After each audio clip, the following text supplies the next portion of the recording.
Today's talk is on professional development. My name's Kylie Hurrell and I'm a professional development coach. Before coaching, I was in the corporate world for about 13-14 years, between law firms and financial services and the court system.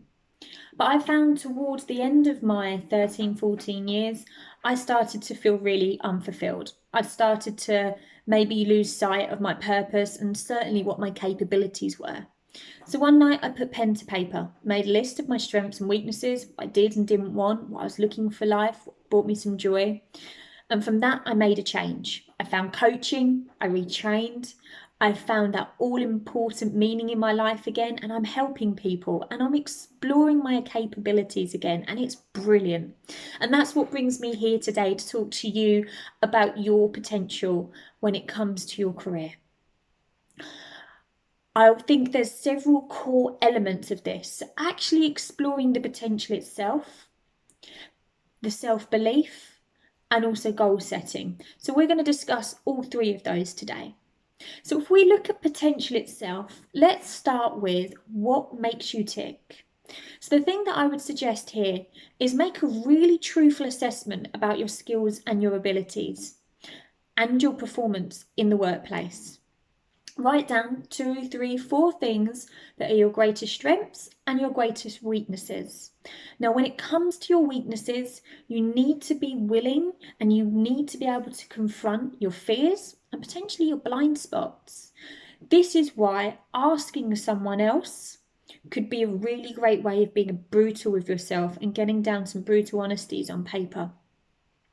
When you've worked out some of your strengths and weaknesses, regarding your skills, your performances, then think about what brings you joy, what gets you out of bed of the morning. For me, it was communicating and the ability to guide others to achieve their best. But maybe ask yourself some questions. Why is it that I do what I do? What would a great day look like? What thrills me about my current role? Then move on to getting out of your comfort zone. Ask yourself this: what would you attempt to do if you knew you couldn't fail? Think about it. So, that goal, that challenge, that's where the joy comes from. That's where the magic comes, because that's where development happens. Pushing yourself out of your comfort zone, you're going to see your capabilities, you're going to develop, you're going to have to tap into skills and knowledges and resources you might not have even known that you had. Once you've found that goal or that challenge or whatever it is, you then need to commit to it. Commitment is key. So for me, once I decided I wanted to go into coaching, I enrolled on a course. So whether that's enrolling on a course or maybe finding yourself an accountability buddy, commit to that challenge. So we've now explored a little bit around your potential. Now let's think about self-belief. This is really key. Self-belief is going to help you motivate yourself when it comes to exploring your potential and reaching those new levels of performance. So, the first thing we want to look at is language and negative talk. We're all guilty of when something bad happens, we beat ourselves up. We're really critical. We speak to ourselves appallingly about something that's just happened. You need to change your language and you need not to beat up on yourself. So, for example, if something comes up, instead of saying, I can't, use how could I? Use that solution finding language. How could I tackle this? Not that I can't tackle this, but how could I? So we've looked at our language. The next thing we want to do is boost our knowledge. There's a lot to be said that in competence comes confidence.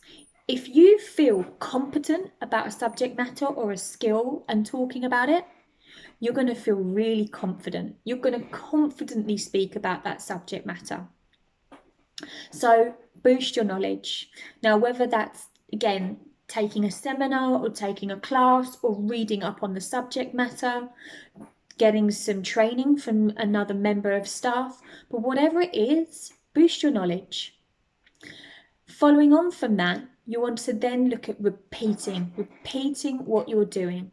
So for me, when I got into coaching, I was spending hours with practice clients, working out the kinks, getting competent in that, and repeating that process is also important to self-belief that you can do this. When it comes to repeating, it also means, as I said earlier, you can iron out the kinks. What's working? So maybe ask yourself this: what could I do to make this even better next time? We then come on to goal setting. Goal setting is really important in terms of seeing progress in your performance. The reason is that goal setting is a great way of monitoring your performance. It's also a great way of motivating you, and you get to celebrate your wins in the workplace. So think of this: make your goals attainable. You don't want a goal that is unrealistic, that you're going to find yourself being overwhelmed and overextended. Make your goal attainable. Second, make your goals both short-term and long-term. So have the ultimate goal. So for example, if you were going to launch a business, that's the ultimate goal.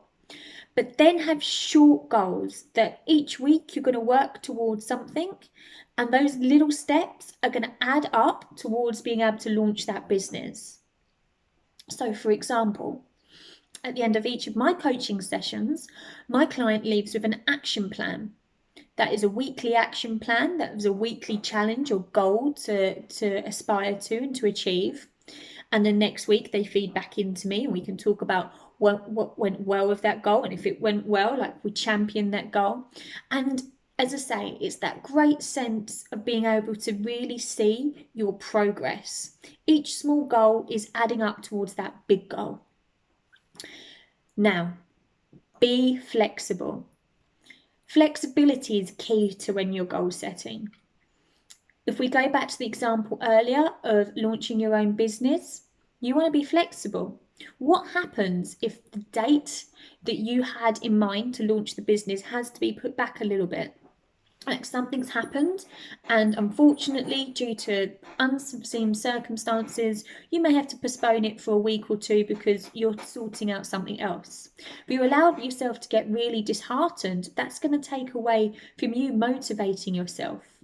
So go in with the mindset that your goals will have to be flexible.